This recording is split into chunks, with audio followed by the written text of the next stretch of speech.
जब तक इस लड़की के बाल कटेंगे यह तुरंत सुनहरे हो जाएंगे। बेटी की इस क्षमता की बदौलत दंपति के पास बहुत बड़ा भाग्य है। लेकिन निदा को इस बारे में कुछ नहीं पता था। इससे भी ज्यादा उम्मीद नहीं थी कि उन दोनों ने उसे चुरा लिया है। निदा की माँ रानी बहुत दयालु हैं। उस दिन उसकी मुलाकात एक बूढ़ी औरत से हुई जो भूखी थी। उसने बुढ़िया को घर में बुलाया। नहीं, बुढ़िया परी है। वह एक चमत्कारी बच्चे को जन्म देने की कामना करते हुए रानी को मीट बॉल देती है। रानी ने सोचा कि यह सिर्फ विनम्र शब्द हैं, इसलिए उन्होंने इसे खा लिया और उन्हें धन्यवाद दिया। लेकिन बुढ़िया का कहीं पता नहीं चला। रानी को दोबारा गर्भवती हुए ज्यादा समय नहीं हुआ था। उसने एक बच्ची को जन्म दिया। रानी के जाने के ठीक समय पर सविका मिलने आती है। सविका बच्चे के बाल काटती है, लेकिन उसने पाया कि यह सोने में बदल गया। जिज्ञासु, उसने इसे मूल्यांकित करने के लिए लिया और यह असली सोना था। अगले दिन निदा की बर्थडे पार्टी के दौरान सविका ने बिजली का तार काट दिया। शाम को बच्चे को ले जाएं। जब तक रानी ने प्रतिक्रिया दी तब तक बच्चा गायब हो चुका था। सविका उसे दिलासा देने का नाटक करती है। वह घर आई और तुरंत निदा के बाल काट दिए, लेकिन बाल अचानक झड़ गए। सविका बेहद गुस्से में थी। निदा के बाल बढ़ने लगे, उन पर हमला भी कर दिया। वे एक कोने में छिप गए। निदा टेबल की ओर देखती है। सविका को अचानक पता चलता है कि निदा भूखी है। वह दूध की बोतल रखती है और निदा को खिलाती है। निदा के बाल एकत्र किए गए हैं। निदा को चुप देखकर सविका ने फिर से अपने बाल कटवा लिए। इस बार यह शुद्ध सोने में बदल गया। सविका बहुत खुश हुई। वह निदा को रात में भगाने के लिए एक ऐसी जगह ले गई जिसे कोई नहीं जानता था। रानी अब अपनी बेटी की तलाश कर रही है, लेकिन उसका कोई सुराग नहीं मिल रहा है। निदा बड़ी हो जाती है और सविका को भी उसके बालों का राज पता चल जाता है। अगर निदा बीमार या उदास है तो उसके बाल काट दिए जाएंगे।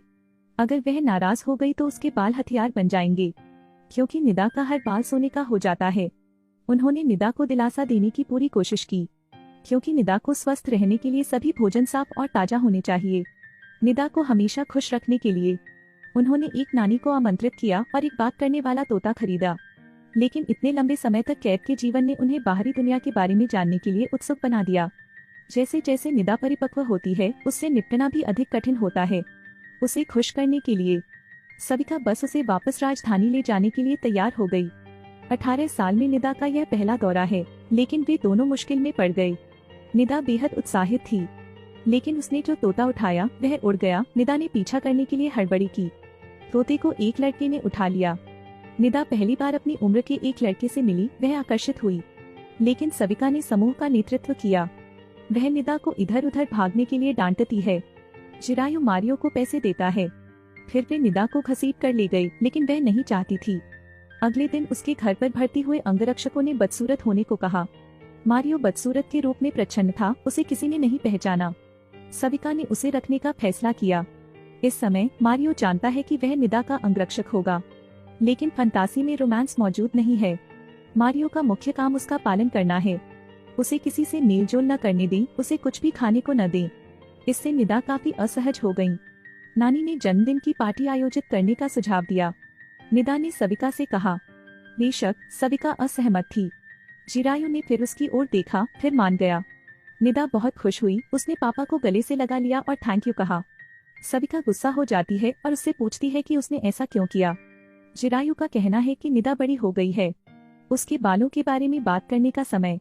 लेकिन सविका असहमत है। उसे डर है कि निदा खुद के खिलाफ हो जाएगी। चिरायु का कहना है कि निदा पहले से ही उन्हें असली माता पिता मानती हैं, कोई समस्या नहीं होगी। लेकिन सविका बहुत सुसंगत है। उसकी नजर में सिर्फ सोना है। वह कोई परेशानी नहीं चाहती। लेकिन मुसीबत जल्दी आ गई। अगले दिन वह हेयर सैलून गई और रानी से टकरा गई। सविका तुरंत हतप्रभ रह गई। उसने बहाना बनाया और चली गई, लेकिन वह अपना क्रेडिट कार्ड स्टोर पर भूल गई। संयोग से यह दुकान रानी चलाती है। सविका ने अभी सदस्यता कार्ड बनवाया है और अपना फोन नंबर और पता छोड़ा है। रानी और उनके सहयोगियों ने सविका को सरप्राइज देने के लिए घर जाने का फैसला किया। संयोग से बर्थडे पार्टी में रानी का ग्रुप सविका के लिए एक सरप्राइज लेकर आया। परी ने महिला के पेट पर हाथ फेरा। उसके बच्चे के बाल तुरंत सोने में बदल सकते थे। लालची दोस्त बच्चे को उठा ले गया। सालों बाद वे फिर मिलते हैं। रानी सविका को सरप्राइज देना चाहती है।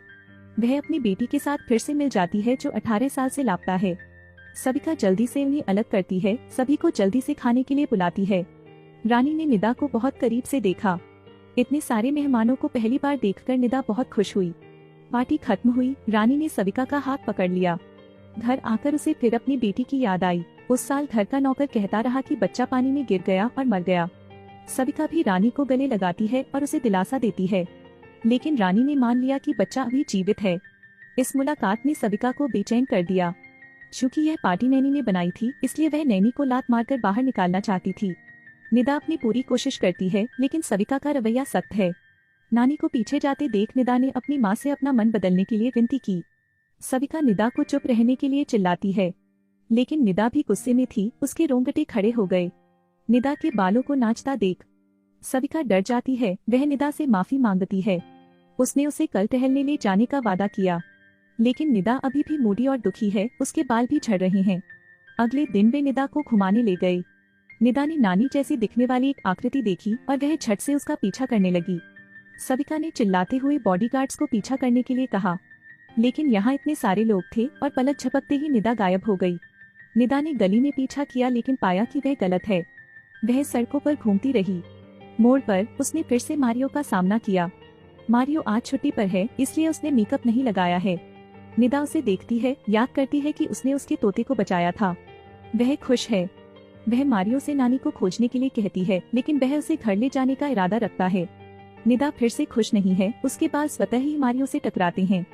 मारियो ने उसके सख्त रवैये को देखा, या शायद फिर से पिटने का डर था, इसलिए वह उसकी मदद करने के लिए तैयार हो गया।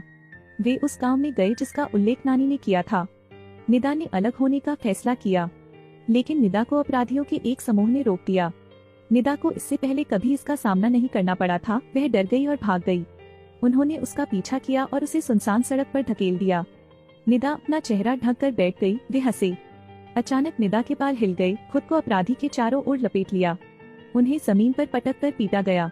जब निदा शांत हुई तो उसके बाल पहले जैसे हो गए। मारियो भी आता है। उसने सोचा कि मारियो ने अपराधियों का पीछा किया है, इसलिए उसने उसे गले लगाया।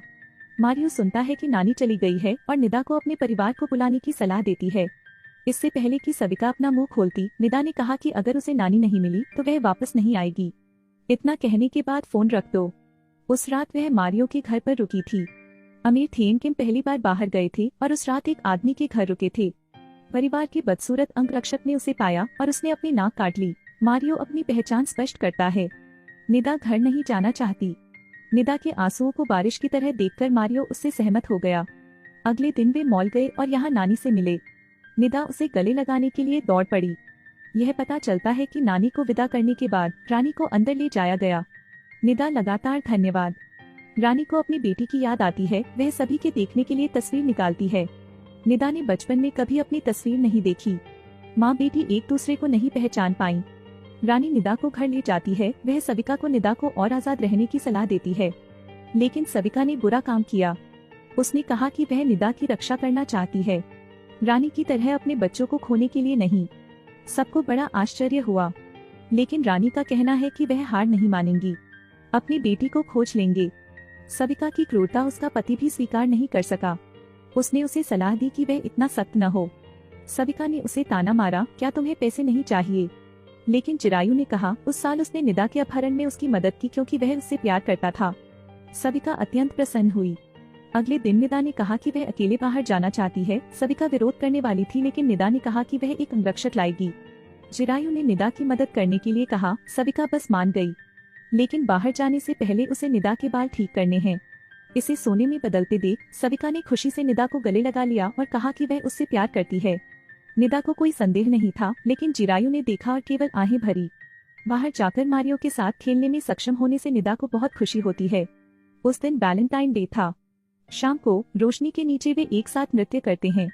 निदा ने आंखें बंद कर ली। मारियो भी आ गया, लेकिन निर्णायक क्षण में संगीत बंद हो गया। दोनों चौंक गए। मारियो उसे घर ले गया। निदा अभी भावना पर कायम है। वह नानी से लिपट गई। नानी हैरान है। उसे यकीन है कि निदा को प्यार हो गया है। निदा नहीं समझती, पूछती है कि क्या यह बुरी बात है। नानी ने कहा कि यह बुरा नहीं था, लेकिन अपनी माँ को बताना मुश्किल होगा। अभी सविता दरवाजे के बाहर कान लगाकर सुन रही है। अगले दिन वह मारियो के घर का पता लगाने के लिए निदा के पीछे गई। सविता को नहीं पता कि मारियो उसका अंगरक्षक है। जब वह घर पहुंची तो उसने एक फोन किया। मारियो को चोट पहुंचाने के लिए किसी को किराए पर लें, उसे जेल में डाल दें। चिरायु को लगता है कि सविता बहुत ज्यादा है। वे राजधानी छोड़ने वाले हैं। मारियो को जेल में डालना अतिशयोक्तिपूर्ण है, लेकिन सविका कहती है कि वह मारियो को नहीं बख्शेगी, किसी को भी निदा को चोरी नहीं करने देगी। निदा को सब कुछ सुनाई दे रहा था। वह सविका से पूछती है कि मारियो को जेल में क्यों डाला, क्या उसे स्वतंत्रता और प्रेम नहीं हो सकता। सविका ने उसे आज्ञा मानने के लिए कहा, अपने कमरे में जाओ। निदा से रहा नहीं गया, क्रोध आया। उसके बाल घर के फर्नीचर में लिपटे हुए थे और उसके टुकड़े टुकड़े कर दिए। इतने में रानी एक तोहफा लेकर आई। सामने के दृश्य ने उसे झकझोर कर रख दिया।